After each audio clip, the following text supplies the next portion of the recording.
35 southbound now down near Purcell. We have road partially blocked. I-240 westbound at Eastern and I-40 westbound at Portland. That's a crash in the left-hand lane. Now, if you're traveling up in the Edmond area, we've got a car that apparently has lost control on the ice and rolled over. An SUV at Waterloo and Broadway is rolled over. Emergency vehicles are out there right now, and this is an accident with injury.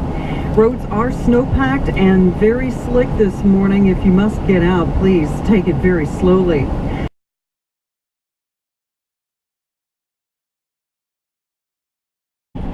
Yeah, might take me a little while to get this thing loaded. It's absolutely no wheels and sitting on the ground.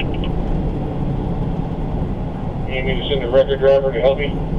Oh. Who do you think you're talking to? Yeah, you need me to send a record driver to help you? What? This ain't my first rodeo. Okay, different.